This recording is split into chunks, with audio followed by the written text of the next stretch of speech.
legit supply, making one of the many videos that are gonna help change the face of landscape supply. Taking video right now.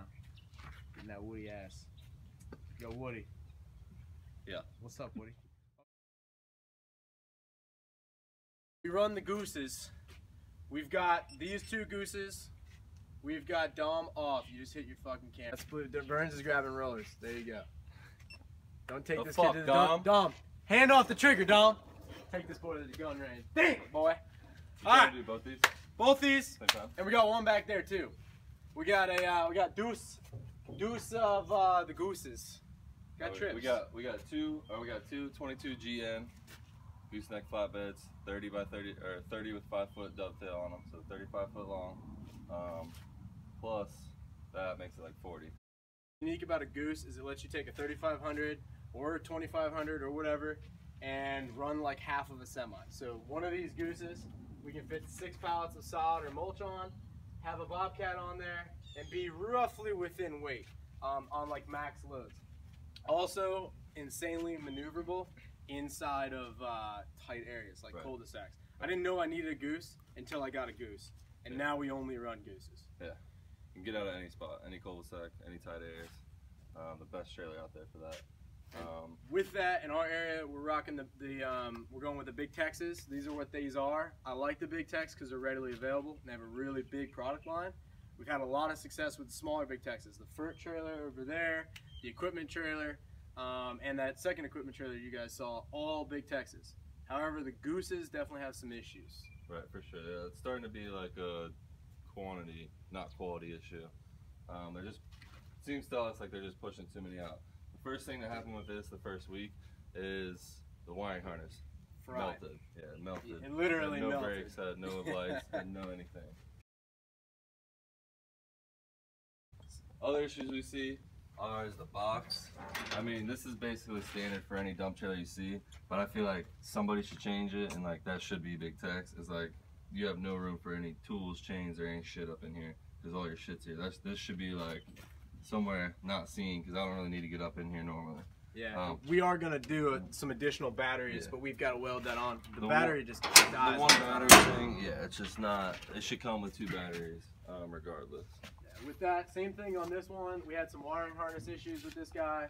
I don't like these welds. There's a big story behind that because I ripped a bunch of them off on the other trailer. But I think it's just crap metal. Other than that, the trailers for the most part have been really great to work on. They provide us a lot of space. With a flatbed, you can do just about anything. We've already burned through a set of tires. This trailer's 6 months old. I guess all the wood deck is great on them. I mean, we pull pallets on and off them all the time, and I mean, there's little chips and stuff like that, but the wood stays, pretty strong. We had one that was metal that I liked for sliding pallets across it, but things are more slippery on it. So we find that we redeck like every 2 years, typically. To make it work. Yeah. What's neat about these this dump trailer, which is probably my favorite one for landscape work, but like it'll hold 20 yards of waste, but so it's a triaxle bed, but obviously you can't tow that with a 3500. Well, the trailer itself too won't stand up to 20 yards of like dirt waste. No, I mean, definitely not. Super heavy waste. Definitely not. But you've got 12 yards all day, for sure. 10 to 12 yards. So you're half of a triaxle, and again over here you're about half of a semi. Without a machine, I can do 8 pallets. Semi can do 16 to 22. Sorry, depending on like the load and the weight. So running 2 of these and running 2 Dodges gives us as a supply company 2 delivery spots. And we're basically running 3500. So we're competing with all the guys that have semis, but we don't have semis, pissing them off, which is any landscaper can have his 3500, his goosenecks, his bobcats, and start supplying and start competing with the big boys.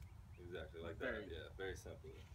And for cheap, I mean, the Dodge, the trailer, the bobcat's expensive, obviously, but for 120,000, you can get in the game.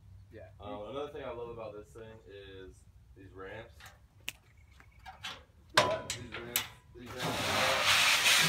can take the bobcat with us, anywhere on any type of job that we're doing. We go do sod rip outs and stuff like that.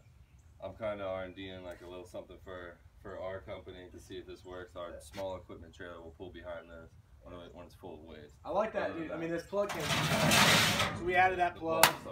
Yeah. The ramps are also like an awesome feature. We're obviously not holding up too well on this particular bar. It's just because we overloaded it, and I think we hit it with some rocks. Yeah, rocks and like other material. We can fix that. Originally, there was a bar that went across here. Didn't work for that bar didn't last because you can't put a bobcat in it. So, but for the most part, they're pretty solid trailers. But like I said, the Big Tex definitely has its own quality issues.